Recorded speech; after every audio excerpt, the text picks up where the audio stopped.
Hola, ¿qué tal? Mi nombre es Gabriel Antonio Sánchez Viveros.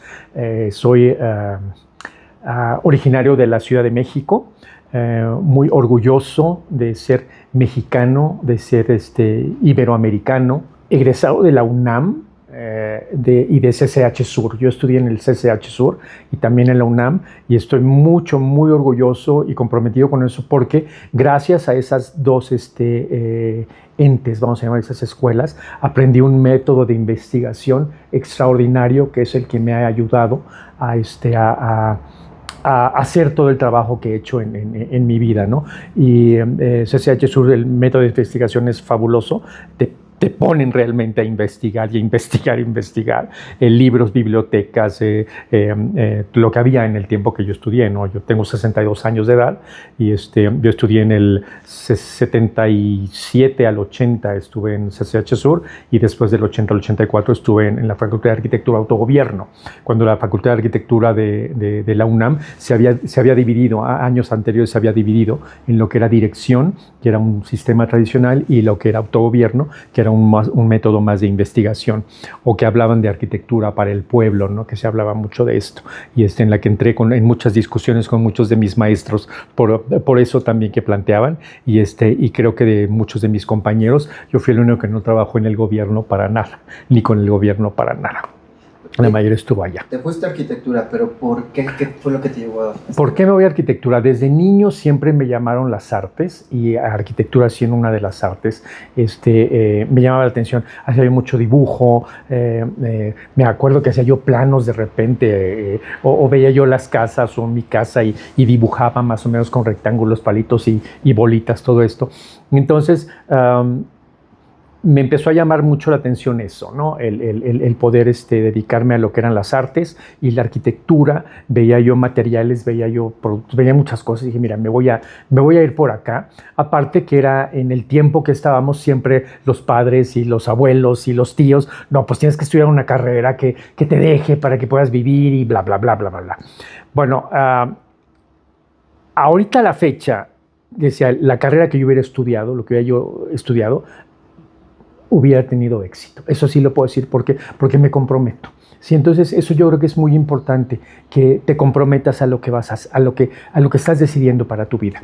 Arquitectura, mis padres, tengo la fortuna de que mis padres se dan cuenta de la beta artística que tengo, y son cursos de pintura, cursos de piano, cursos de escultura, cursos de grabado, en fin, muchas cosas, y siempre con su apoyo. Somos cuatro hermanos hombres. Mis tres hermanos, Guillermo, Gerardo y Gustavo, ellos les gustaba mucho el deporte, y mi papá los apoyó también mucho, mi papá y mi mamá, a lo que era el deporte, y a mí me apoyaron en las artes. Entonces, así es como sale. Y cuando entro primero hago el examen para entrar a la vocacional, y sabes que lo trueno. Entonces, imagina, yo estudié en la escuela primaria Profesor Ponciano Rodríguez, que está ahorita enfrente de lo que es la nueva Cineteca en Joco, una escuela de gobierno, maravillosa escuela que tuvo unas experiencias divinas ahí, buenas y malas, ¿no? Como niño de esa época, que los maestros daban unos buenos fregadazos. Y después en la escuela secundaria 72, la escuela Diego Rivera, que estaba en la privada de Popocatépetl, por donde estaba el Centro Vancomer. En esa zona también una escuela maravillosa, una escuela secundaria maravillosa. Y de ahí, bueno, salgo, presento el examen de la vocacional y lo repruebo, ¿no? Entonces, el drama de mi vida, porque nunca había yo reprobado, siempre había sido muy estudioso, pero pues ahí no lo pasé, ¿no? Y aparte la experiencia, formado para ver los resultados, y había un juego de fútbol americano de mis hermanos, me acuerdo, y de repente llegan mis hermanos, mi hermano Gerardo, se baja y me ve formado. Dice, ¿qué estás haciendo, güey? Yo, pues estoy esperando que ver los resultados. Dice, bueno, pues mira, ve la cola que está, mejor vete los resultados de los que no pasaron, y si no estás ahí, quiere decir que pasaste. Pues bueno, pues ahí voy, al lado de los que no pasaron, y sale mi nombre en el que no había yo aprobado. Híjole, sí, sí fue un shock, ¿no? Un shock duro, pero bueno, pues así fue. Y entonces presenté el examen de la UNAM, y el examen de la UNAM lo pasé súper bien, y todo esto. Y pero eso sí fue como que, híjoles, algo que te enfrentas y dices, chin, también puedes fallar, ¿no? Entonces fue un aprendizaje muy bueno, ¿no? No me quejo, hubiera sido un buen estudiante en el Politécnico, pero bueno, pues no fue así. Bueno, pues en la UNAM estoy fascinado de lo que estudié, ¿no? Entonces, así es como sale, empiezo a estudiar en CCH y después me dedico a lo que es arquitectura y una experiencia maravillosa, el campus de Ciudad Universitaria. Aparte tuve la fortuna, ¿verdad? Y el honor de poder estar en el campus de la UNAM, que es a nivel mundial es uno de los campus más hermosos que hay. En donde está ubicado las obras de arte con las que convives todos los días, ¿no? Entonces, así es como estudio y bueno, pues en el segundo año mis padres, mi papá y mamá colaboraban en una empresa de interiorismo. Entonces, mi papá tenía contacto con muchos arquitectos y me dice, ¿sabes qué? Hay muchos arquitectos, saben que estás estudiando arquitectura, puedes entrar a trabajar con ellos, ¿no? Y trabajé no recuerdo, solo trabajé en un despacho, recuerdo, que fue una maravillosa experiencia para entender lo que no quería yo para mi vida. Eso también es, en todas las entrevistas lo he nombrado porque creo que es importante marcarlo, ¿no? En esta empresa que trabajé fue Grupo Sare, creo que se llama, un grupo Sare, un grupo muy fuerte de dos hermanos, tengo entendido que eran los dueños, que una vez los conocí, me mandaron a entregar algo a ellos en donde vivían en la Colonia del Valle, en algún lugar, algún edificio ahí, me acuerdo. Pero sí éramos en el despacho, estaba el arquitecto que era el que manejaba todo lo que era el desarrollo de interiorismo. Había dos diseñadoras que no recuerdo el nombre, dos niñas maravillosas, preciosas, que trabajaban muy duro y sus trabajos de dibujo eran muy bonitos, muy interesantes y la interpretación que hacían. Y yo entré como dibujante, ¿no? Y entonces me acuerdo que el primer día que entré, bueno, pues ya llegué, me presenté, y empiezo a trabajar y me dice el arquitecto, que no recuerdo ni el nombre, ¿no? Que ojalá y esté bien y haya sido feliz en su vida. Pero sí me acuerdo que me dice, oye, desarróllame este baño. Entonces me da un edificio para desarrollar el baño y empiezo a desarrollar el baño al conocimiento que tenía yo en la escuela. ¿No? Y siempre nos habían hecho hincapié los profesores, ventilación e iluminación natural es lo mejor que puedes poner para un baño. Total, hago el desarrollo del baño y una recámara, todo esto, y ya llega el señor, el arquitecto, venía mis cosas, se volvía a sentar, y entonces cuando me dice, a ver, explícamelo, pues le explico, yo le doy mis razones, el por qué había yo desarrollado el baño de esa forma. Me dice, no, pero aquí tienes que hacer esto así, y haces esto asado, y haces asado. Y le decía yo, pero es que ahí no vamos a perder lo que es la iluminación y la ventilación artificial, yo creo que esto es mejor, y Me dice, mira, párale, ¿no? Párale a tu camión. Dice, aquí tú eres dibujante y estás para hacer lo que yo diga. Entonces, fue un shock, o sea, definitivamente fue un shock, porque dices, a ver, espérate, güey, o sea, ¿cómo que aquí estoy para hacer lo que tú digas? Entonces, ¿de qué me sirve entrar a trabajar contigo si me vas a decir lo que tengo que hacer? Entonces, mejor hazlo tú, ¿no? Claro, esa era mi mente, y me dice, porque pues yo tenía que cuidar, bueno, pues que tenía un trabajo, tenía una oportunidad, y aparte, pues que no le fuera a reclamar el arquitecto a mi papá al rato, ¿no? Oye, tu hijo es un tal por cual o esto, ¿no? Entonces, como que dices, ok, digo, bueno, así va a ser, órale, así va a ser, ¿no? Y entonces empecé a trabajar, duré 6 meses ahí, y yo me acuerdo que veía las dos niñas trabajando allá, yo estaba junto a una ventana, y el arquitecto estaba sentado en su escritorio. Y este arquitecto lo único que hacía todo el tiempo era jugar con una cajetilla de cigarros Marlboro, la volteaba, yo estaba 4 horas, ¿sabes de cuenta? Y me acuerdo que se iba y veía el trabajo que estaban haciendo las otras niñas, y le decía, no, esto sí, esto no, iba conmigo, me decía, bueno, esto sí, esto no, y bla. Hubo más diálogo con él, definitivamente que sí, pero yo dije, esto no es para mí. O sea, yo no puedo estar en un despacho o con una persona que no me deje desarrollarme, que no me esté aportando, ¿no? Sino que te digan, no, tú tienes que hacer lo que yo diga. La vida no creo que sea así. La vida para nada que hace. Y me sirvió, por eso digo por eso les digo que fue interesante este shock que tuve, Y aprendí y dije, esto no es lo que yo voy a hacer. Entonces me salgo de trabajar, sigo trabajando, me iba yo a cambiar de carrera. En el segundo año me iba a cambiar de carrera, me acuerdo también, ¿no? Me llamaba mucho la actuación, me llamaba mucho el diseño industrial, me llamaban muchas cosas. Y entonces fui a tomar unas clases de diseño industrial también en la UNAM. Dije, no, me sigo con la arquitectura. La arquitectura me ofrece más que esto, ¿no? Como que abarcaba más cosas. Y después me fui a actuación y empecé a tomar clases de actuación y dije, sí está padre, pero tampoco esto es lo que quiero, ¿no? Quiero seguir en la arquitectura. Y en el año 81 mis padres se mueven de vivir en la Ciudad de México se iban a ir a Ciudad Juárez. Chihuahua había habido muchos problemas, hubo devaluaciones en esa década que fue horrible, o sea, de las décadas horribles de nuestro México. Cuando te dicen cuántas décadas llevas en México, 6 décadas, y dices, puta, todo está sin comentarios ahorita, ¿no? Total,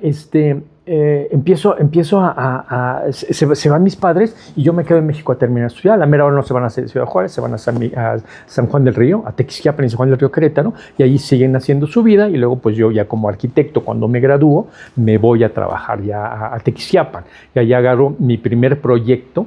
Agarró una obra completa, ¿no? De un amigo de mi padre, en paz descanse, que me ofrecen este proyecto, y pues bueno, lo agarro.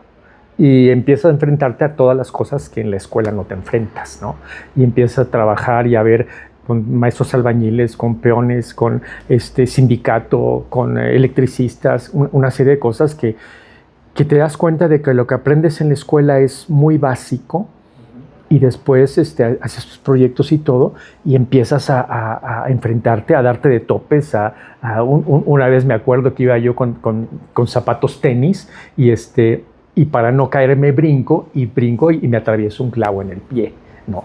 Entonces, a partir de eso, errores que empiezas a aprender, ¿no? Que nadie te lo dijo. En la escuela nunca me dijo, no vayan a ir de tenis, ¿no?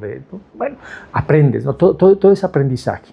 Y así es como empiezo yo con la arquitectura, y la verdad fue padre porque se empezaron a hilar muchos proyectos en Tequisquiapan, sobre todo en Tequisquiapan, en Querétaro, en la ciudad de Querétaro también, y en San Juan del Río, y ahí es donde empiezo a trabajar ya como arquitecto. Mira, eso es muy importante. Esa década creo que nos marcó a muchos, y cuando yo estoy estudiando surge el AutoCAD, ¿no? Entonces, pues todo el mundo soñábamos con un AutoCAD, ¿no? Yo pude comprar dentro de mi equipo o de mis compañeros de escuela. Yo fui el primero que pudo comprarse un Leroy, ¿no? Que teníamos que escribir las letritas y todo eso en los planos, ¿no? Entonces, pues yo era el que había podido comprar eso, ¿no? Y me acuerdo que un amigo muy querido me dice, ¿para qué lo compras? Ya me dijo mi hermano que trabaja en el despacho fulano tal, que es una gastadera de dinero porque en el despacho lo tienen. Y le digo, sí, pero yo no voy a trabajar en un despacho, yo voy a poner mi despacho, güey, ¿no? Entonces esto me va a servir al rato. Entonces, muchas cosas. Oye, creo que desde el principio siempre estuve pensando en asentarme bien y tener yo mi propio despacho, mi propio lugar, ¿no? No trabajar tanto, y sobre todo después de la experiencia que tuve, ¿no? Para mí era muy importante que la gente creciera. Siempre vi eso, y en mis grupos de trabajo de la universidad siempre era el que trabajáramos en equipo y que todo el mundo creciera. Yo me dediqué siempre mucho a diseño porque me llamaba mucho la atención, pero siempre escuchaba y trabajábamos juntos las cosas, ¿no? Entonces, ¿con qué me quedo? Una de las bendiciones que he tenido es el saber dibujar y el trabajar a mano alzada, ¿sí? Eso hablando un poquito de mi historia futuro en Arabia Saudita, ya cuando estoy yo en Arabia Saudita empieza a haber muchas compañías allá que empiezan a ver mi trabajo como arquitecto, y se quedaban impresionados con las presentaciones que hacía yo, y se quedan así, dice, porque colaboro yo con un diseñador y otro arquitecto, me acuerdo, pero pues ellos contrataban y hacían cosas, y las empresas con las que trabajamos en Arabia Saudita hacían todos los planos en AutoCAD en ese tiempo, Y pues yo presentaba todos mis renders, vamos a llamarle así, se presentaban a mano alzado y a dibujo. Y era impresionante el ver cómo se les iban los ojos a los clientes y a las otras personas, de ver la belleza que se podía generar nada más con el uso de lápices, plumones, y papel mantequilla, papel albanene y todo eso, ¿no? Entonces yo me quedo mucho con eso, y eso le insisto mucho a los estudiantes ahora cuando me invitan a dar alguna conferencia, ¿no? No dejen lo que es la mano alzada, no dejen de estar dibujando. La tecnología es extraordinaria, lo que puedes hacer ahorita con las computadoras es maravilloso, sí, pero falta algo. En mi muy particular punto de vista, falta algo, ¿no? Entonces, yo me quedo con eso, yo me quedo también con, empiezas a ver, empiezo a entender la riqueza del arte y de la arquitectura mexicana, de lo que son las texturas, los colores, las dimensiones, los vanos, los muros, los espacios grandes. Empiezas a estudiar todo lo que es el legado de la arquitectura que tenemos prehispánica, y también toda la arquitectura que tenemos, y la mezcla después de la arquitectura española que llega a nosotros, y que aparte cuando llega, pues llega con todo un legado aparte de la arquitectura árabe que llega ya, que al mismo tiempo llega con la arquitectura romana, griega, en fin. Y entonces, toda esa información que llegas, o sea, todos empiezan a meter, ¿no? en lo que es tu computadora, tu cabeza, y te das cuenta de la importancia de siempre estar investigando, leyendo y buscando. Ahorita tenemos la ventaja de Internet, y en la Internet se abren muchas cosas, pero también hay mucha información que no es verdadera, ¿no? Y los libros son tan maravillosos porque en los libros puedes encontrar también muchísimas cosas. Entonces, no sé si respondo bien a tu pregunta, pero tomo de todo, ¿no? Hablabas de la música también, ¿no? El poder ir a bailar cuando eres estudiante, ¿no? El poder ir a bailar a una discoteca y ver los espacios amplios que eran las discotecas, y el sistema de luces y de sonido, o sea, y empiezas a ver todo lo que hay, y el tamaño de la pista de baile, y cómo se van acomodando las mesas, y que si los jardines, y que si... Y de todo eso empiezas a aprender. Y hay una anécdota que tengo yo también. Yo tuve la fortuna de estar en el grupo Viva la Gente, Up with People, que también lo hablo mucho porque fue un programa educativo, en el tiempo que yo lo tomé, para jóvenes adultos entre 18 y 25 años. Y para mí era un sueño, porque desde niño había visto ellos se gestaron en el 60 y tantos, en la década de los 60. Y cuando empiezan a funcionar ellos, cuando se gesta esto, quieren promocionar paz y entendimiento entre las naciones. Es un grupo que surge en los Estados Unidos, pero empiezan a jalar gente de todo el mundo para presentar un show en el que bailábamos y cantábamos y presentábamos un show. ¿Sí? Y bueno, para mí era un sueño, ¿no? Porque dije, voy a poder viajar, voy a poder aprender algo más.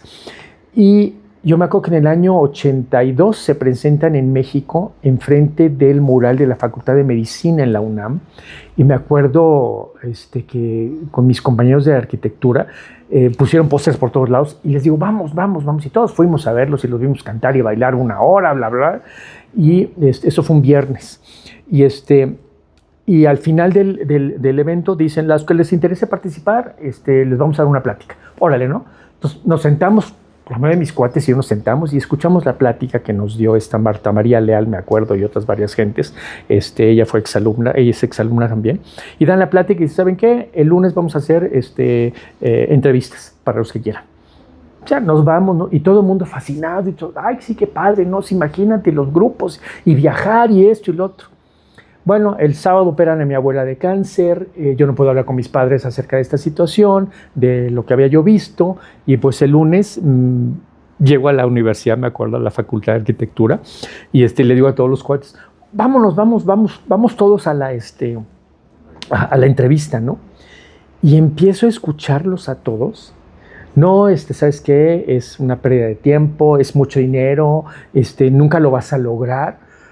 Y empiezo a ver una serie de derrotados que dices, espérame, no, yo no soy de aquí, ¿no? O sea, esto no es para mí, esto no es lo que yo aprendí con mis padres, esto no es lo que yo aprendí en el CCH Sur, esto no es lo que yo aprendí en mi vida, ¿no? Porque yo he visto cómo mi mamá y mi papá se partieron la mamá para sacarnos adelante cuatro hijos, ¿no?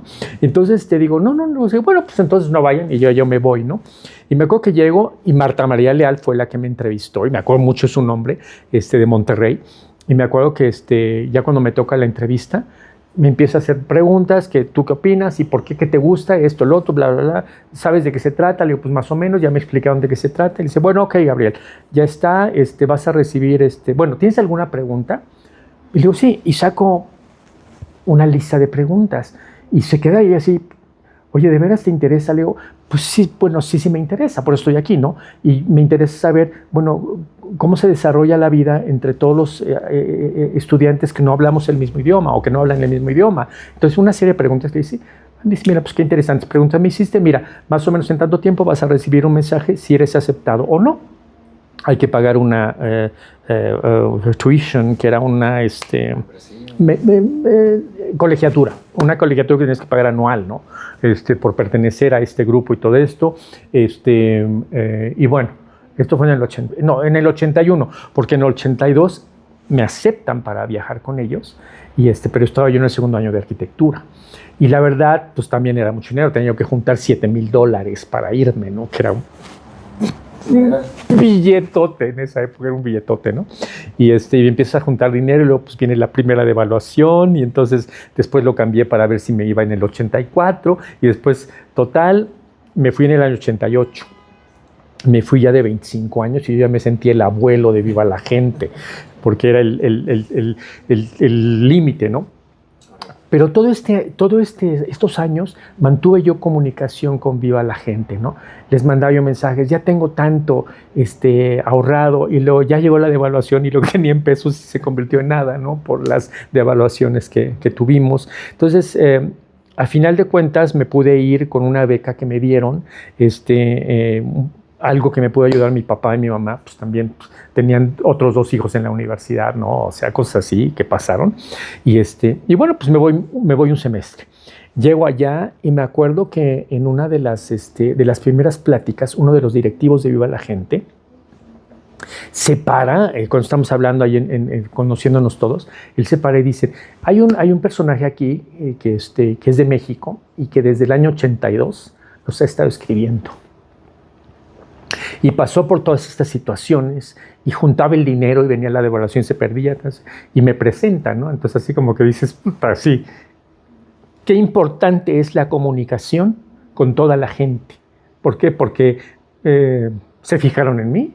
¿Por qué? Porque aparte de que era un buen prospecto probablemente para el programa educativo, estaba yo preocupado y les mandaba y yo me pude haber derrotado y haber mandado toda la fregada ya, ¿no? Pero me acuerdo que en el año 88, cuando yo me voy, un amigo muy querido de mi papá le dice, cuando le dice mi papá, bueno, pues Gabriel lo aceptaron para Viva la Gente y se va, y le dice él, no lo dejes ir, él era el dueño de la empresa de interiorismo, ¿no? Y en la que mi papá colaboraba, y le dice, no lo dejes ir, porque va a trunchar su carrera como arquitecto. Ya está, yo terminé en el 84 la carrera, yo ya estaba trabajando como arquitecto, ¿no? Y entonces mi papá le dijo, dice, ¿quién soy yo para limitarnos sus sueños? Y eso fue tan importante, tan importante que mi papá lo dijera y que mi mamá y mi papá me apoyaran, y si lo quiere hacer que lo haga, ¿no? Porque sabían lo que había yo trabajado. Total, para no hacer el cuento más largo de lo que hago, porque si, como se dan cuenta, me agarro el micrófono y empiezo a hablar. Y entonces me voy y vivo un año maravilloso en donde montábamos 20 toneladas de equipo que llevábamos en un tráiler, montábamos el escenario, luces, sonido, todo, estructuras, todo esto, presentábamos el show, terminábamos el show, desmontábamos todo y lo guardábamos otra vez en el tráiler, ¿no? Y esa era la mitad del grupo. Una mitad del grupo hacía montaje y desmontaje, y la otra mitad del grupo hacía entrevistas, pero siempre estábamos intercambiando,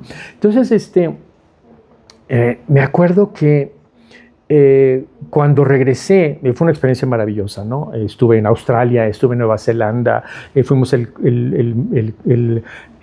¿cómo se llama? El evento del medio tiempo del campeonato de rugby en la gran final de rugby en Sydney, en Australia.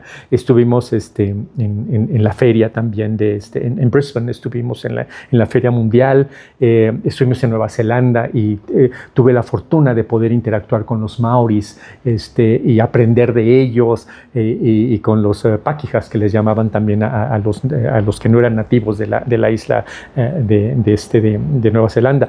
Y aparte estuve en Estados Unidos, en Canadá, y tuve la fortuna de venir a México y de enfrentarme a mi México a través de los ojos de 120 estudiantes de 16 nacionalidades que venían representados en el grupo, y ver lo maravilloso de mi país, pero también las carencias y los problemas que teníamos, ¿no? Entonces, quizá hay otra visión, ¿no? Y aparte, algo que fue muy interesante es que cuando yo regreso como arquitecto, porque yo ya era arquitecto cuando me fui, ¿no? Yo creo que de todos los alumnos de los 16 países representados, pues yo el que tenía ya una carrera universitaria terminada, y entonces así como que empiezo a ver todo ese aprendizaje que tuve, ¿no? Y es lo que hablé con el amigo de mi padre cuando yo regreso, ¿no? Le digo, ¿sabes qué? ¿Sabes lo que fue vivir un año completo en 5 países diferentes, con más de 80 y tantas familias que viví? Y con esas familias viví en 80 y tantas casas, y eran 80 y tantas salas, 80 y tantos comedores, 80 y tantas recámaras, baños, jardines, sistemas de X o Y cosas, en 5 diferentes países. Y aparte presenté shows y montamos 20 toneladas de equipo en cárceles, en jardines, en centros de salud, en centros comunitarios, en teatros, en fin, la cantidad de información que absorbí en ese año fue tal que como arquitecto me sirvió, ¿no? Entonces no hubo pérdida, sino hubo ganancia. Me acuerdo que la última junta que tuvimos como grupo de Viva la Gente, este mismo señor que habló de mí en un principio fue el que nos cerró ya ese año, ¿no? Tú podías aplicar para poder ser un miembro del staff. Sí, yo apliqué para ser un miembro del staff, pero bueno, pues no me seleccionaron, y bueno, así es, ¿no? Pero él, me acuerdo que nos dijo: miren, todos ustedes, les voy a decir una cosa.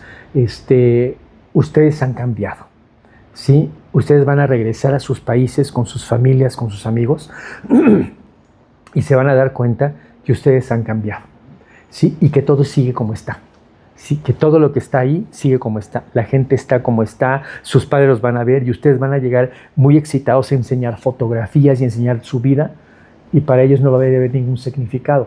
Van a estar felices por ustedes, pero al mismo tiempo no significa nada para ustedes lo que está pasando, ¿no? Entonces,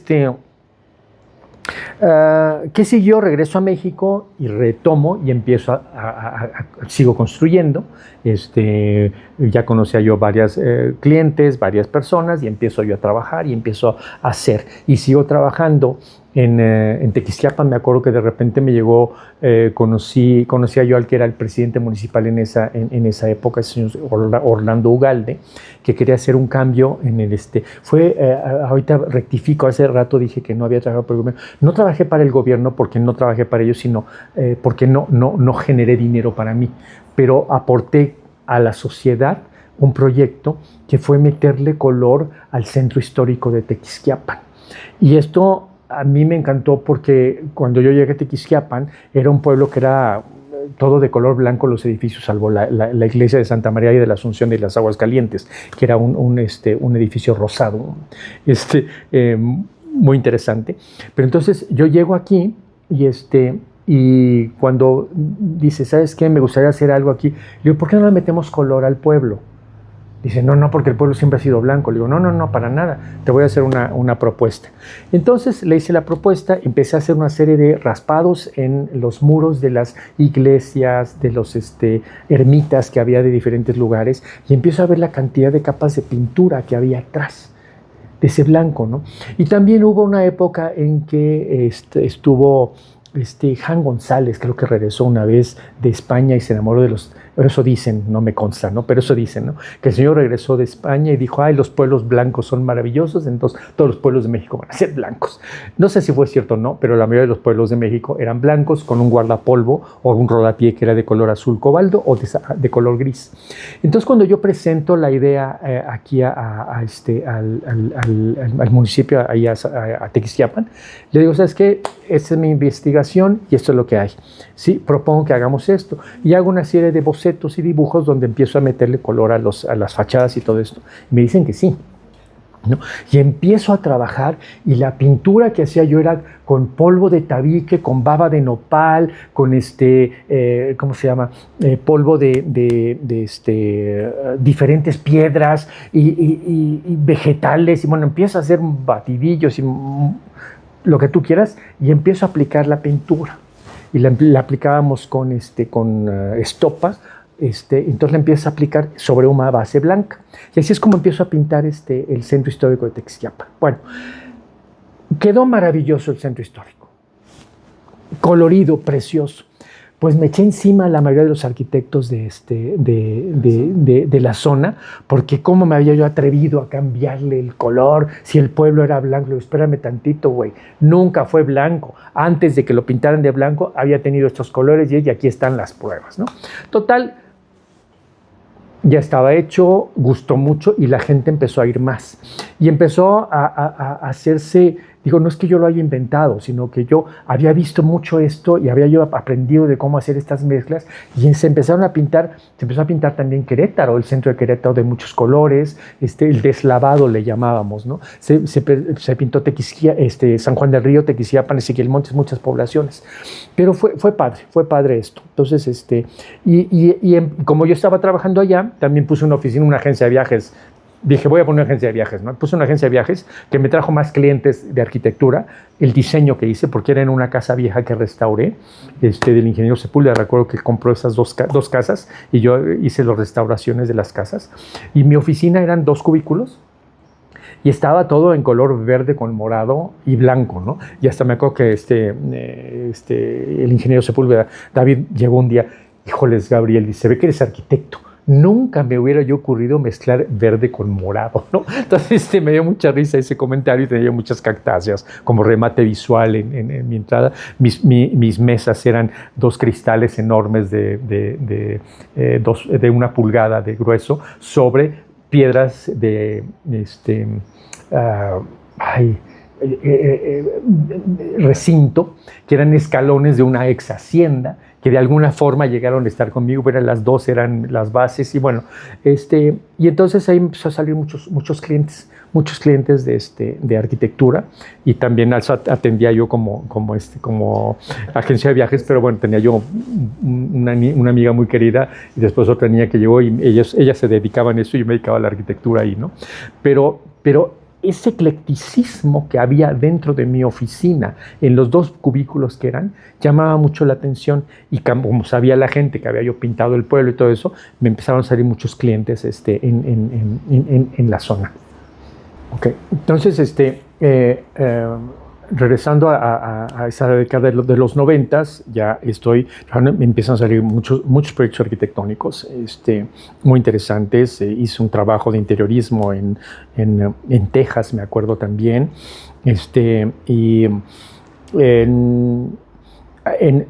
estuve trabajando también aquí en la Ciudad de México un par de proyectos. Y así es como fue saliendo, ¿no? En Tequisquiapan, en el Club de Golf Tequisquiapan, tuve varios proyectos que se hicieron. También en granjas residenciales de Tequisquiapan, el centro histórico de Tequisquiapan, mucho de estar haciendo levantamientos y planos para presentarlos a Lina y que te dieran la autorización de hacer cambios. Hay un restaurante que se llamó Caprichos, que estaba junto a mi oficina, ahí junto a Tequisquiapan Tours, en un callejón ahí en el centro histórico de Tequisquiapan. Y me acuerdo que esa casa también había una ventana muy pequeñita y entonces había una puerta muy grande, y entonces me acuerdo que cuando hice el proyecto primero a mi cliente, paz descanse, Carlos García Travesí, él me dice, ¿sabes qué? Quería poner su restaurante y me dice, voy a rentar una casa aquí. Y le dije, ¿sabes qué, Carlos? Ni te metas a rentar una casa porque te va a comer la renta. Mejor invierte en una propiedad que esté deteriorada y arréglala, ¿no? La arreglamos, yo te lo hago. Lo llevé a ver me acuerdo que en ese tiempo colaboraba yo también en una casa de bienes raíces y lo fui a llevar a ver esta propiedad. Sí costaba un billete y bueno, pudo hacerlo, se juntó la lana, pidió prestadito, lo que sea, y compró la casa. Y me acuerdo que el proyecto que hice lo presenté a Lina y el Lina autorizó la modificación de una ventanita pequeña que tenía en unos muebles a poner 2 ventanales que hacían juego con la puerta y con las ventanas de las siguientes casas. Entonces, sí me acuerdo que cuando hizo esto, el proyecto quedó maravilloso, preciosa que quedó esa casa restaurada y bueno, pues Carlos la manejó mucho tiempo su restaurante ahí, ¿no? Entonces, siempre asesorando al cliente o al posible cliente, ¿no? ¿Qué puede hacer eso también? Entonces hicimos interiorismo y también lo que fue toda la modificación de la casa. En ese tiempo también salió la casa Coto, una casa preciosa también, que era una L, el proyecto de la casa es una L, y ahí metí mucho arte también en esa casa, una fuente de piedra de lava también maravillosa. Eran 4 recámaras, la recámara del hijo, de la hija, de los padres y un salón de juegos y una recámara de visitas, y aparte la alberca y la zona de baños de la alberca.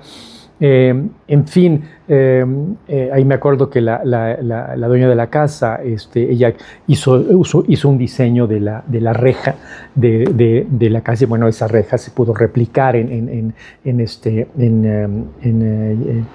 ¿cómo se llama? En hierro, y bueno, la hicimos, ¿no?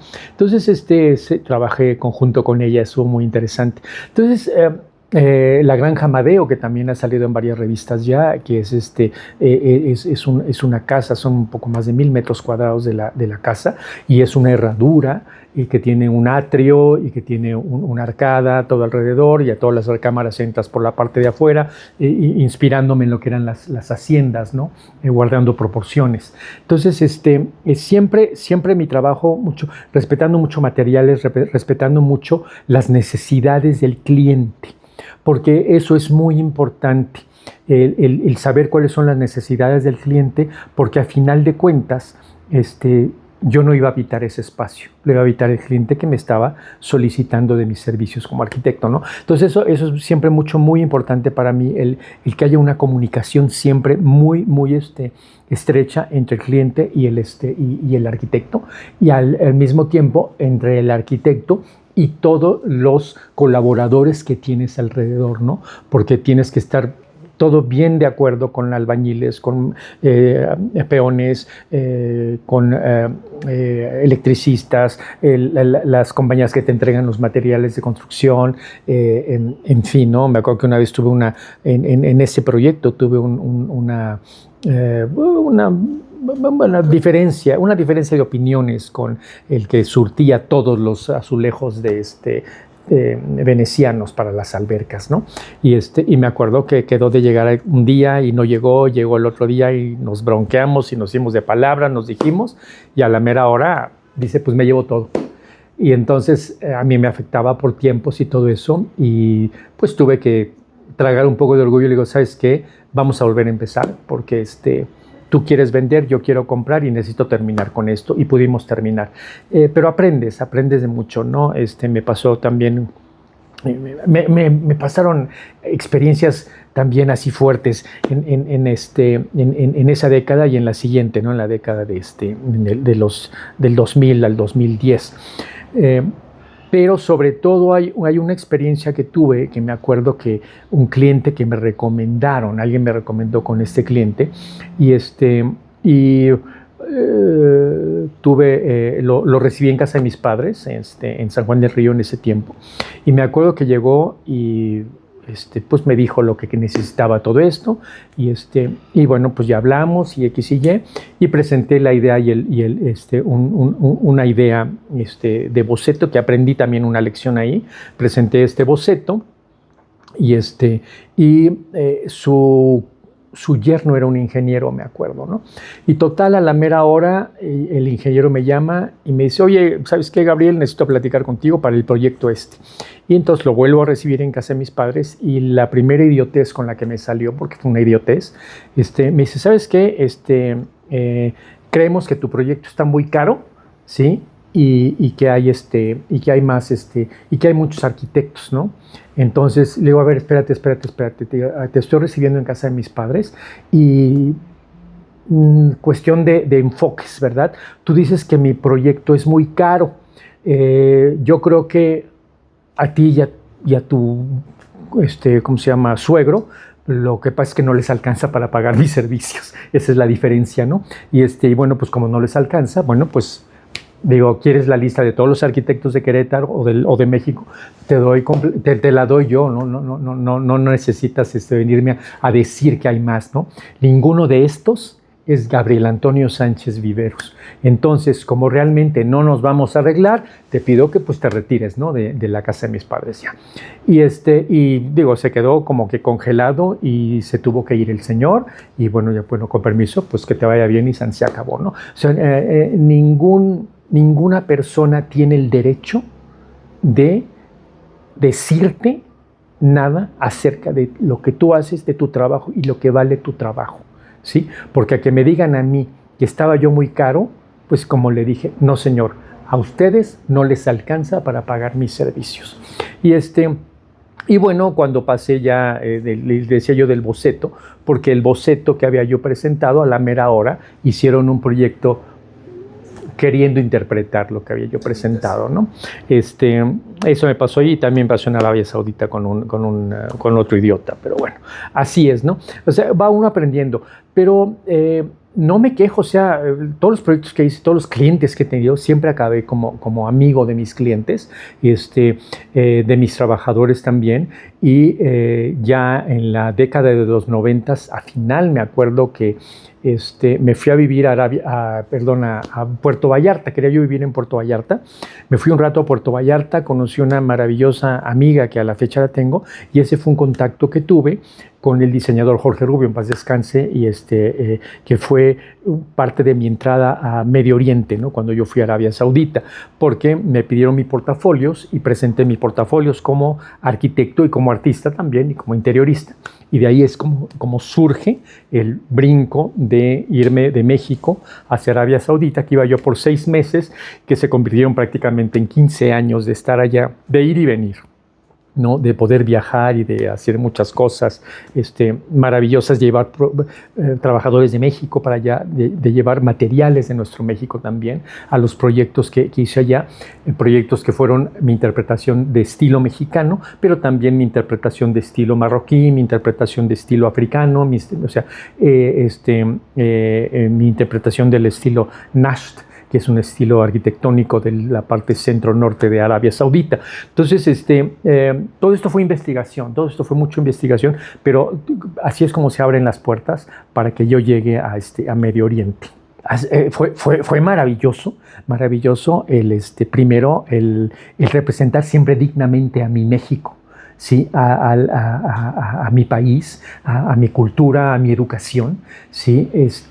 Y el saber convivir con que eso también me lo dio mucho Viva la Gente, aparte de la educación de mis padres, pues también Viva la Gente me dio esa facilidad de poderme integrar con todo el mundo, ¿no? Me integro a una sociedad en Arabia Saudita que, soy migrante, o sea, me voy como migrante prácticamente allá, pero con trabajo, ¿sí?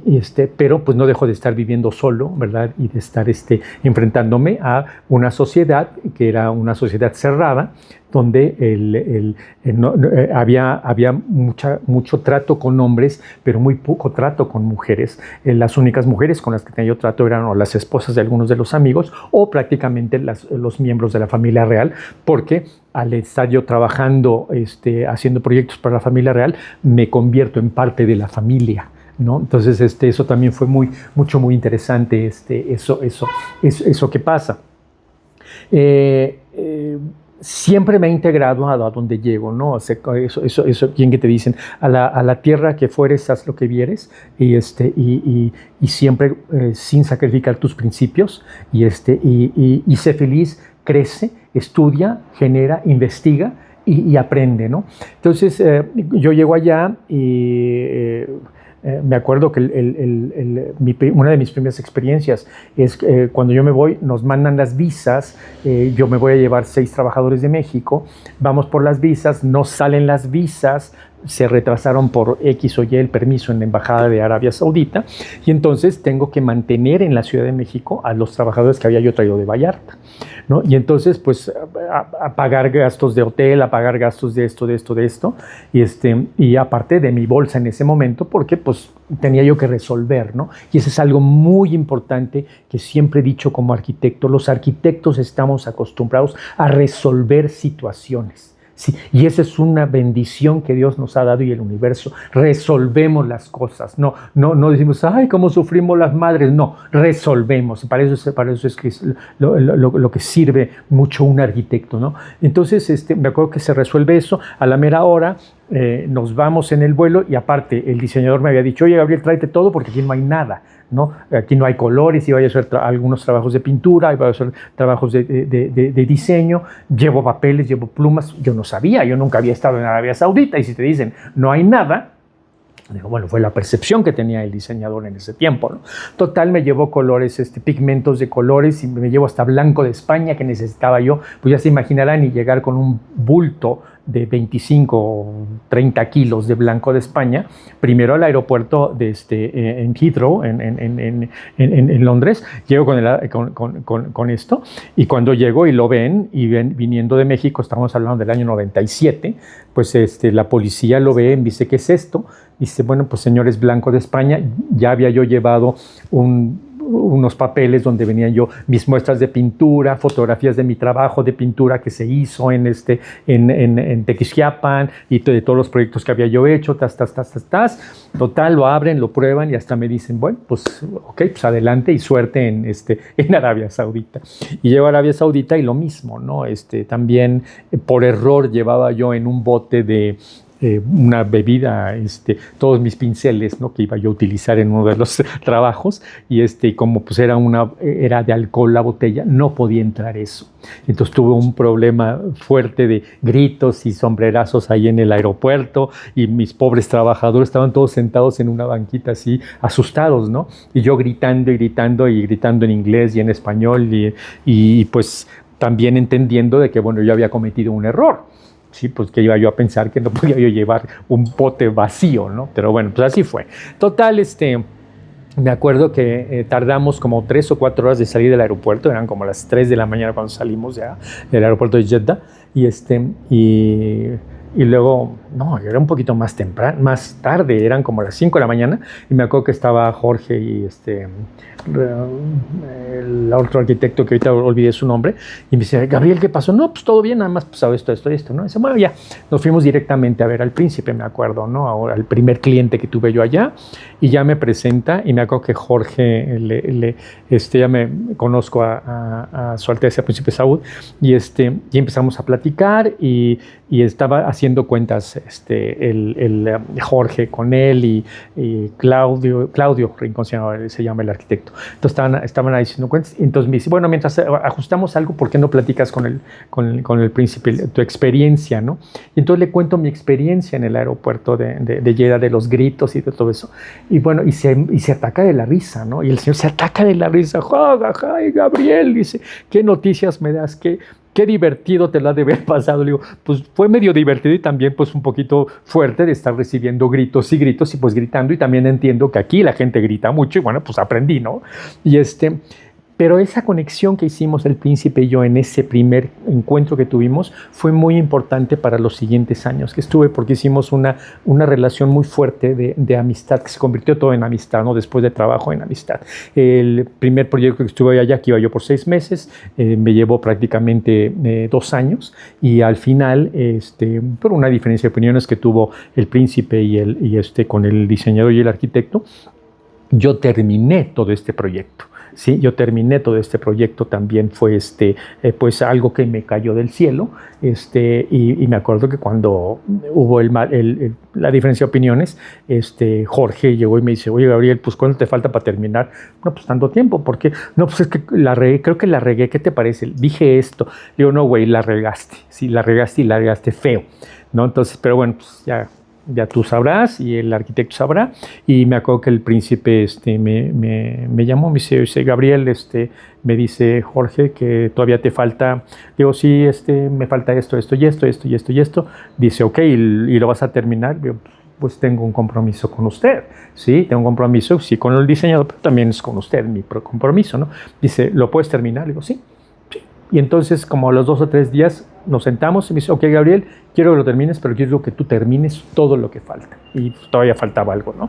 Y entonces, pues sí, y eso me abrió puertas, sobre todo porque antes de eso había yo hecho un segundo proyecto para este mismo príncipe. Tenía él un espacio de recreo que era un hangar. Y este hangar se había hecho una construcción en estilo marroquí al fondo, preciosa, de piedra rajueleado y bueno, con arcos de estilo islámico y bueno, colores, no sé, unas texturas maravillosas. Y entonces me dice, ¿sabes qué? Me gustaría arreglar este espacio, meterle color, no sé, hazme una propuesta. Entonces yo trabajo mucho con fotografía, entonces empiezo a hacer una serie de fotografías del espacio, empiezo a hacer mis trazos sobre papel, veo fotografías, y le presento una propuesta al señor, ¿no? Había una alberca que ya estaba construida, pero quería hacerse una división entre un espacio y el otro espacio. Entonces le hago mi propuesta, ve la propuesta, ve el colorido que estoy metiendo. Me dice, ok, adelante, ¿cuánto te va a llevar? Pues más o menos un mes. Dice, ok, adelante. Me dejó un par de cheques abiertos así. Haz lo que tengas que hacer. Y entonces en ese tiempo tenía yo 2 proyectos. El proyecto que era el proyecto del Palacio de Verano, que era donde llegué la primera vez, que todavía seguí yo trabajando ese proyecto, todavía estaba Jorge y Claudio en ese momento, y estaba yo también trabajando lo que era el hangar. Y entonces me acuerdo que mis días yo vivía en Jeddah y tomaba el coche en las mañanas, me iba, trabajaba toda la mañana y hasta las 4 o 5 de la tarde en Tuwal, que era donde estaba el proyecto, y después agarraba el coche y me regresaba y trabajaba yo de las 6 de la tarde hasta las 10, 11 de la noche en el otro proyecto, y al día siguiente era lo mismo, ¿no? Así, entonces sí me di una fletada, fui a comprar materiales, plantas, en fin. Total, el proyecto quedó terminado y recuerdo cuando llegó Saúd allá, pues lo fui a ver y estaba su tío, que era el gobernante de la ciudad santa de Meca, y entonces el príncipe también, ¿no? Y entonces había una parte que le había llamado mucho la atención a Saúd, que había hecho en una zona, que había hecho una cenefa nada más de azulejos.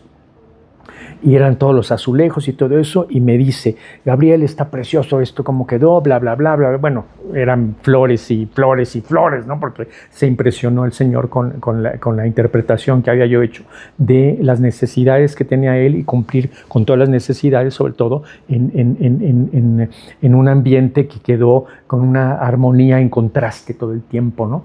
Y entonces me acuerdo que de repente su tío, estando yo ahí, su tío le dice, estaban ellos a lo lejos, le dice algo de esto y se ríe el príncipe, ¿no? Dice, Gabriel, ven por favor. Pues estaba yo en otro salón y ya llego, digo, sí, dime.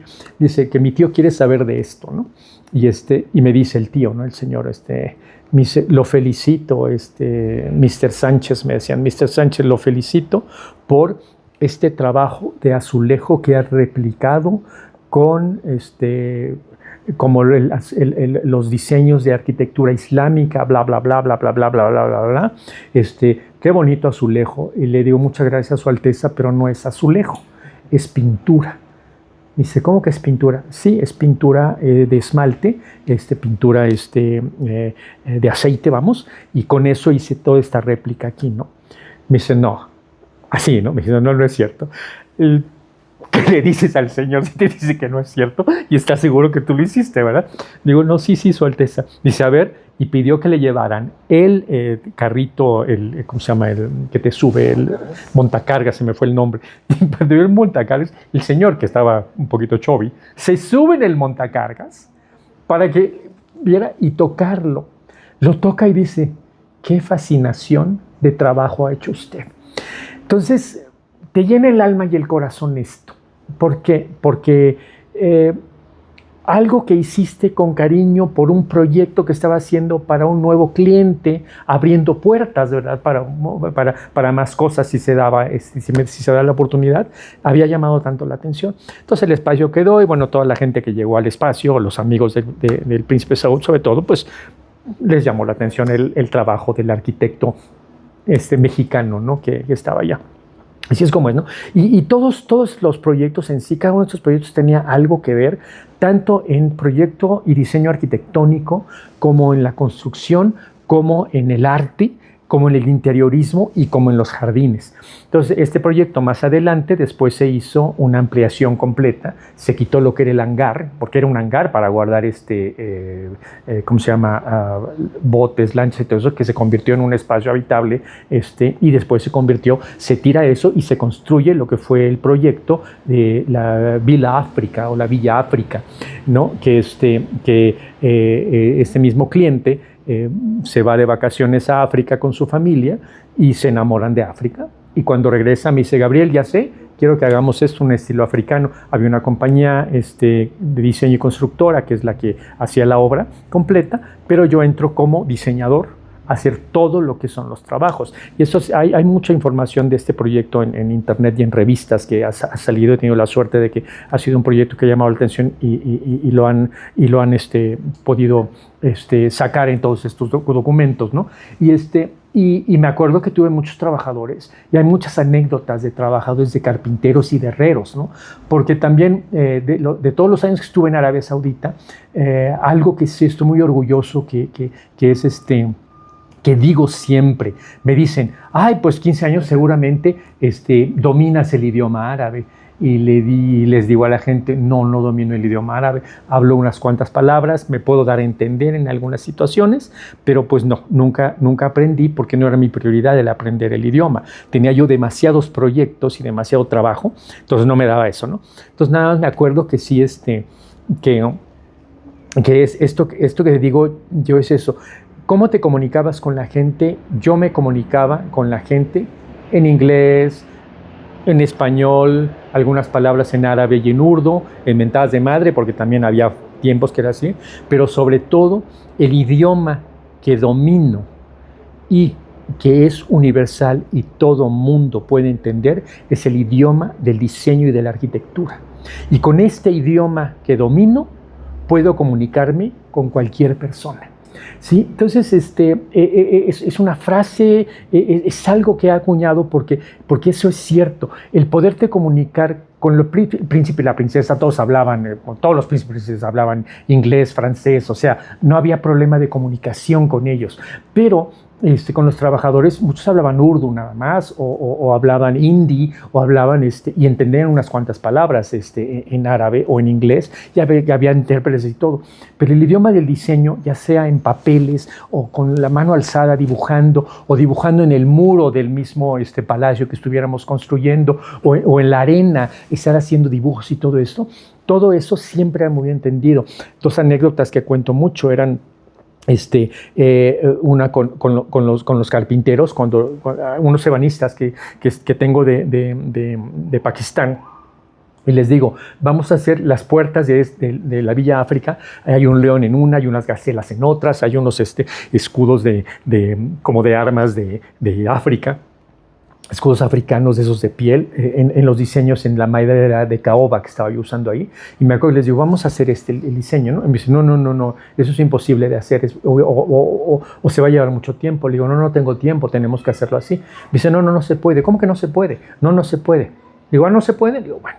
Entonces, total, agarro y les pido a los pásame una puerta, ¿sí? Hago el trazo, el dibujo que ya tenía yo en un dibujo a mano alzada, lo trazo al nivel de la puerta, agarro un router y empiezo con el router. Hago unas gurbias, y empiezo a dar trabajo. Y los trabajadores estaban impresionados, ¿no? Porque estaban acostumbrados a hacer trabajo artesanal de mucho tiempo, pero yo no tenía tiempo en este proyecto, tenía que terminar, ¿no? Y entonces empiezan a ver todo lo que estoy haciendo. Les digo, ¿verdad que sí se puede? Dicen, no, bueno, sí se puede. Es que yo no estoy pidiendo otra cosa. Yo tengo que hacer esto. ¿Lo pueden hacer sí o no? Si me dices que no, te me vas. Alguien va a llegar que me diga que sí. Y si te enseño cómo hacerlo y cómo acortar tiempos, total, se termina con gurbias y todo eso. Y las piezas quedaron maravillosas, las piezas. Todas las piezas maravillosas. La mesa de billar, la lámpara de la mesa de billar, no conseguía yo una que hiciera juego con lo que quería yo. Y bueno, pues compro una en Ikea, me acuerdo que fui a comprar una lámpara. Como una lámpara en Ikea, le pongo plumas y hago una lámpara que quedó maravillosa, haciendo juego con todo el proyecto de interiorismo que había yo hecho para este proyecto en particular. Me llegaron muebles de Sudáfrica, me llegaron muebles Bamileke, o sea, de Congo, de varios lugares de África, me llegó todo lo que había yo comprado. Entonces, esas experiencias y otra, necesitaba yo unas lámparas muy grandes para exteriores y en mi mente estaban los escudos de piel que tienen o que habíamos visto en la televisión, en las series de Tarzán y todo esto, ¿no? Y en las investigaciones que había yo hecho de X o Y culturas africanas. Y entonces digo, necesito los salvotantes para exterior, pero mis salvotantes deben de medir más o menos unos 2 metros 20 centímetros. Y entonces en ese momento le hablo a unos pakistaníes que eran los maestros herreros, que nada más hablaban urdu. Y ¿cómo les explico? Pues ¿cómo les explico? Entonces les hago el dibujo en papel. Ya había encontrado yo unas tuberías, dos tramos de tubo, después de unos flejes que había de un material de metal, agarro esos flejes de metal. Entonces, total, hago mi show con todo esto y les digo, vamos a hacer esto. Les enseño la pieza que quería, les enseño en el muro donde lo quería y el tamaño, les marco el tamaño. A todo me dicen que sí porque están entendiendo a nivel diseño. Y después los escudos que iban a hacer las arbotantes, les tenía que salir luz por los lados, pero aparte tenía que yo ver la luz a través de la lámina que estábamos usando, porque usé lámina, ¿no? Para que estuviera afuera, que se oxidara y bueno. Total, les digo, son herreros, ok, les hago el dibujo, agarro una pieza de metal y les hago... ¿Cómo les digo cómo van a hacer estos agujeros en el metal? Pues el herrero, ¿qué hace? Usa una máquina y la máquina hace un ruido cuando estás poniendo se me olvida el nombre de las piezas, ¿no? Entonces le pone electricidad y al hacer el contacto con el metal empieza a cortar el metal, ¿no? Y entonces el ruido que hace es brrr, brrr, brrr. Entonces empiezo a usar ruidos y explicar de esa forma y estábamos todos atacados de la risa, pero entendieron la idea, entendieron lo que les estaba yo diciendo y al rato, cuando ya me la presentan, les doy los 2 tubos que pusimos como si fueran las 2 lanzas de atrás, con 2 piezas de picos, los flejes eran como si fueran el cuero que se utilizaba para amarrar esto. Y las piezas a la fecha siguen ahí y quedaron maravillosas, ¿no? Una foto que tomó la hija del príncipe de una fuente de unas gacelas en el hotel fulano de tal en Sudáfrica, la fotografía la agarro y esa la modifico y de ahí sale el diseño de un vitral que mando a hacer allá también, y es un vitral que está como bienvenida a la entrada de este espacio de recreo del príncipe. Entonces, era la apertura que tenía yo por parte de mis clientes de hacer lo que yo quisiera. ¿Por qué? Porque habían visto mi trabajo y trabajar todo en armonía, en contraste siempre, en colores, en texturas, en todo esto. Siempre eso llamó mucho la atención y por eso que se me abrieron más proyectos y más proyectos y más proyectos. Reconociendo. Mi trabajo siempre ha sido muy reconocido, pero aparte, o sea, aquí en México, mi trabajo se conoce ahorita gracias a todos ustedes, ¿no? Que han hablado de mi trabajo, que me conocen y que ven lo que hago, de las conferencias que he dado y pues de lo que se ha publicado, ¿no? Porque pues estuve 15 años fuera de México y la sociedad te olvida. ¿Sí? Entonces, pero bueno, pues yo no vivo de eso, o sea, yo vivo yo he tenido una vida maravillosa, he viajado, he podido me he sentado en las mesas con los maestros albañiles y los peones, o con gente de bajos recursos, con gente de clase media, con reyes y príncipes y princesas, o sea, me he sentado con todo mundo a comer y así como les estoy platicando ahorita, así he platicado con la gente, ¿no? Con la princesa Lula, recuerdo, la hija del rey Faisal. También hice el proyecto de su casa, un proyecto que ya estaba hecho, se construyó y después el interiorismo estaba hecho, el proyecto de interiorismo, pero no había quien lo ejecutara. Entonces me llama y le digo, encantado señora, encantado de hacerlo, ¿no? Y entonces empiezo a trabajar todo esto y empiezo a sacar muchas ideas y es un proyecto maravilloso y es una señora que es un dulce de dama, ¿sí? Con la que la señora hablaba yo en inglés, hablábamos algunas cosas en francés y un día me acuerdo que me habla un trabajador y me empieza a hablar para explicarme unas cosas y le tuve que decir, ¿me permite un momento? Sí, Mr. Gabriel, ¿no? Y entonces agarro el teléfono y le empiezo a hablar en palabras árabes, pero un árabe cortado, que me sentía yo, se me caía la cara de vergüenza, ¿no? Enfrente de la señora, hablando yo su idioma. Y cuando termino de hablar y le doy las instrucciones a la persona le digo, princesa Lula, le ofrezco una disculpa por cómo he manejado el árabe. Me dice, Mr. Gabriel, despreocúpese. Así yo hablo también con los trabajadores. No hay otra forma de hablar con ellos. Entonces nos atacábamos de la risa. Hermosas experiencias que tuve con todo mundo allá en mi tiempo allá, pero vuelvo a hablar de mi vida como migrante. Como migrante pues estaba yo solo, no estaba mi familia, ya había yo conocido al que es ahora mi esposo, que nos conocimos por internet en el 2003, no, el 2006 nos conocimos, y él viviendo en México, un alemán, y yo viviendo en Arabia Saudita, y así es como nos conocimos. Entonces también ya quería yo pues ya otras cosas más a futuro, ¿no? Así es como surge esto, pero siempre el arte metido en todo lo que hacía, en todo lo que hacía. Es más, hay una obra que está aquí en mi estudio, que es fotografías de puertas del palacio del rey Faisal, que estaba en la ciudad santa de Meca, que por razones religiosas empezaron a expandir más el lugar donde está la Kaaba y Meca, y entonces todas las construcciones que estaban alrededor de la Meca las empiezan a tirar. Y aquí uno de los palacios que tiraron fue el palacio del rey Faisal. Y entonces rescatamos todo lo que fueron las puertas, porque las íbamos a usar en el proyecto de la princesa Lulua. Y yo hice todo un estudio fotográfico que lo tengo yo, ¿verdad? Que lo dejé para la princesa con todo el archivo de las cosas que se y usamos muchas de las puertas en el palacio, pero aparte, con la venia de ella de poder utilizar estas puertas como fotografías, y así he estado también haciendo mucho trabajo de arte ahora, ¿no? Con estas fotografías de puertas. Y bueno, así es como ha ido caminando mi mundo. De acuerdo. Está difícil la pregunta. Mira, yo soy arquitecto. Sí, yo estudié arte desde niño y siempre estuve en exposiciones, pues que en la escuela, en la escuela primaria, en la escuela secundaria. Al tío Gamboín una vez le iba yo a mandar y pues nunca se lo mandé, ¿no? Un trabajo que hice con sopa de pasta, me acuerdo. Pero bueno, cuando termino yo, y en el 2013, yo ya termino mi último proyecto en Arabia Saudita, me ofrecen 2 proyectos más que se iban a llevar 5 años más cada uno de mi vida, pero la verdad ya no quería yo, ya quería yo regresar a México, ya había yo conocido a lo que es ahora mi esposo, y quería yo estar con mi familia también, y dije, no, mi vida ha sido maravillosa, puedo seguir. Entonces regreso y me tomo un año de sabático que a la mera hora se convierte en 2 años sabáticos. Y me empezaron a hacer muchos proyectos arquitectónicos aquí en México, pero necesitaba yo relajarme.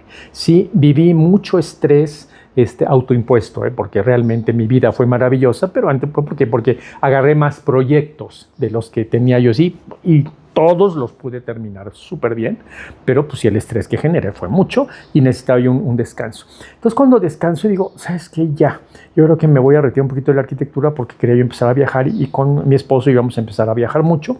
No puedo agarrar proyectos arquitectónicos porque no tenía yo un equipo de gente que pudiera decir, ustedes se van a encargar de estos, ¿no? Y las dos situaciones que tuve de un equipo de gente, mis clientes siempre querían terminar todo conmigo. Entonces, bueno, pues ya dije, mira, mejor lo manejamos así.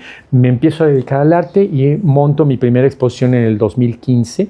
Mi primera exposición formal, ya había tenido varias exposiciones antes, pero una formal en el 2015.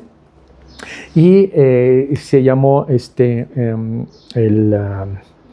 el origen, creo que es la primera exposición no, esa fue la segunda exposición. Hubo una antes, de evolución se llama. Y en esta de evolución, que fue el inicio de la exposición El Origen, lo que estoy utilizando en esta exposición son materiales que tienen que ver con la arquitectura, pero con cascarones de huevo de avestruz.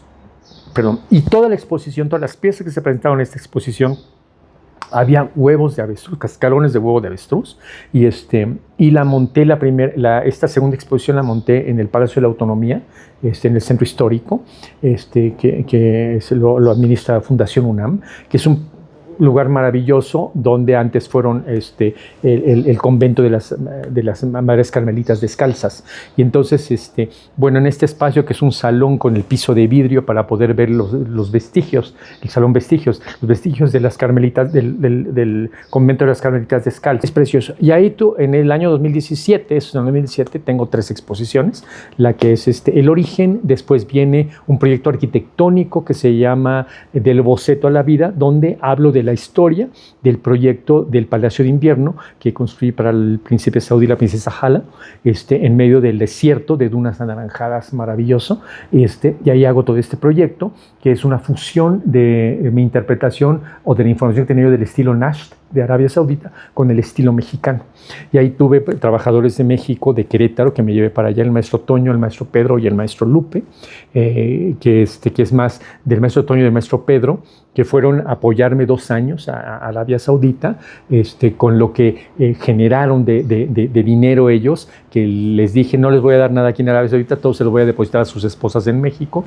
Ahí sí hicimos, y tuvieron la fortuna, tengo la fortuna de que los hijos tanto de Pedro como de Toño, José Luis y Antonio, ya son arquitectos, ¿no? Entonces, es un orgullo que me da, no son mis hijos, pero es un orgullo que me da el haber podido ser parte de un movimiento de tener la fortuna de que sus padres me ayudaran y me apoyaran en un proyecto, y que el dinero que pudieron generar sirviera para darles educación a ellos. Entonces eso es muy padre. Es más, en el 2013 que nos vimos tú y yo, uno de ellos estuvo presente en las pláticas que estuvimos dando ahí, varios arquitectos, y me dio mucho orgullo verlo a Toño ya como arquitecto, ¿no? Entonces, no sé, o sea, este proyecto lo presenté ya en este lugar y se acaba en el Palacio de Autonomía, y también se presentó ahora en la Unidad Cultural de Arquitectura en Monterrey. Yo te estoy esperando 2 espacios más para poder compartir este proyecto arquitectónico que es la historia prácticamente de este proyecto, ¿no? En etapas, desde que se concibe la idea hasta que está el producto terminado, pero viendo pasar lo que son los materiales. Hay una instalación que siempre pongo de materiales de construcción, hay fotografías de todos los trabajadores. Imagínate los trabajadores que estuvieron a 54 grados a la sombra, tener trabajando gente así, ¿no? Entonces, todo esto es tan maravilloso y tan grandioso de poderlo presentar, y sobre todo el mensaje de la exposición es para todas las nuevas generaciones. No dejen de soñar, no dejen que ningún imbécil, sí, porque tengo que decir ese término, venga a robarles sus sueños, ¿sí? O a decirles que nada más se conformen con 1 o 2 pares de zapatos o con un par de pantalones. No, hay que trabajar para ser siempre mejores, para poder levantar en alto siempre el nombre de México, ¿sí? Porque la educación es para todos, no nada más para unos cuantos privilegiados, entre comillas, ¿sí? La educación es para todos, y entre más te prepares y más sepas, vas a salir más adelante y vas a representar siempre a tu persona, a tu familia, a tu país, a tu cultura. Entonces, por eso es muy importante que siempre vean esto, en mi muy particular punto de vista, ¿no? Que nadie les venga a quitar sus sueños y trabajen duro, edúquense, aprendan idiomas, aprendan, y si van a ser arquitectos o diseñadores, dominen el idioma de la arquitectura y del diseño, porque eso les va a abrir todas las puertas del mundo para poderse comunicar.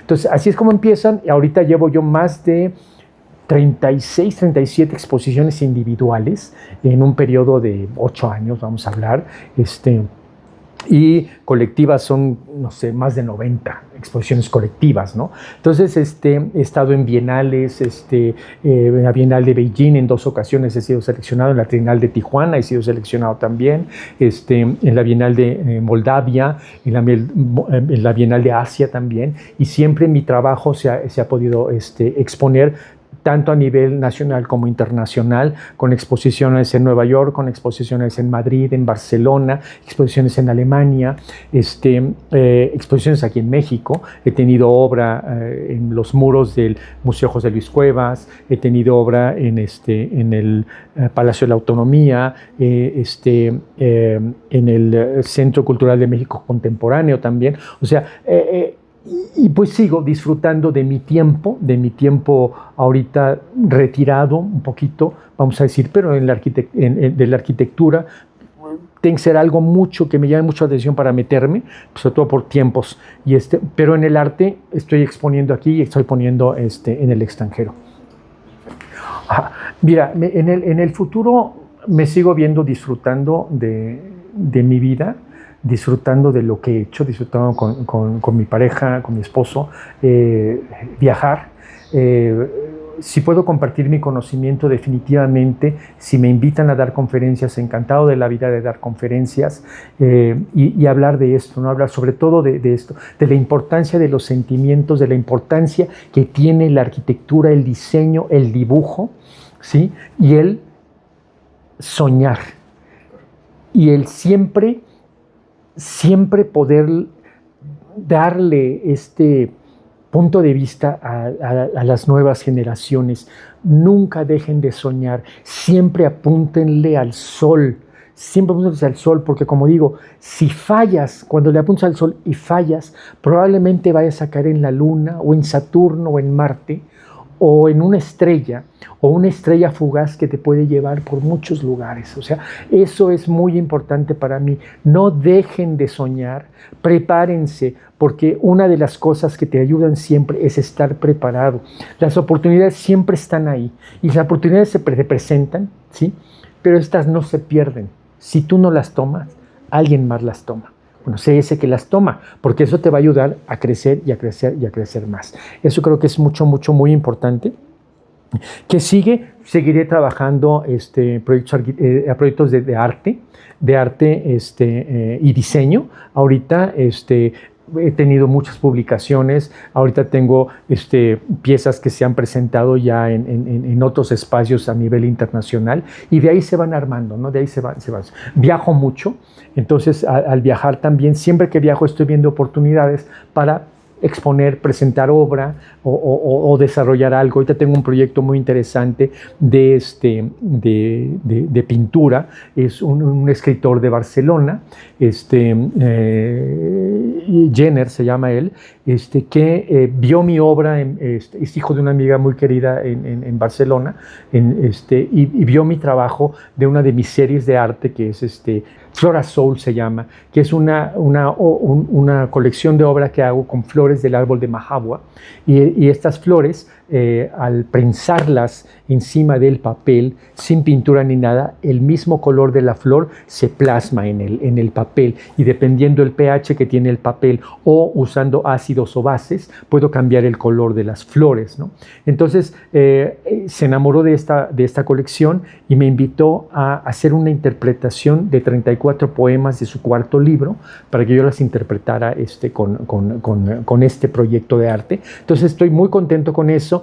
También voy a tener una exposición en el 2027 en el Museo de Arte Contemporáneo de Tamaulipas, en donde estoy haciendo todo un trabajo que tiene que ver con migraciones y yo como migrante, pero también la importancia de las migraciones, la importancia de que la gente migre y la belleza que hay en la migración y en el desarrollo de toda la gente que llega a migrar y llega a establecerse en otro país y llega a nutrirse de la cultura de este país y a mezclarla con la cultura de nuestro México.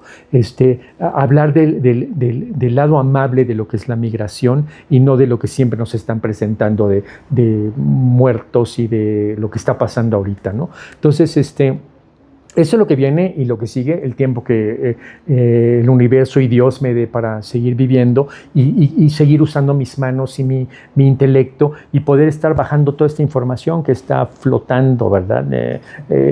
Poder bajarla, aterrizarla y darla a conocer. Eso es lo que viene para mí y bueno, siempre con las puertas abiertas.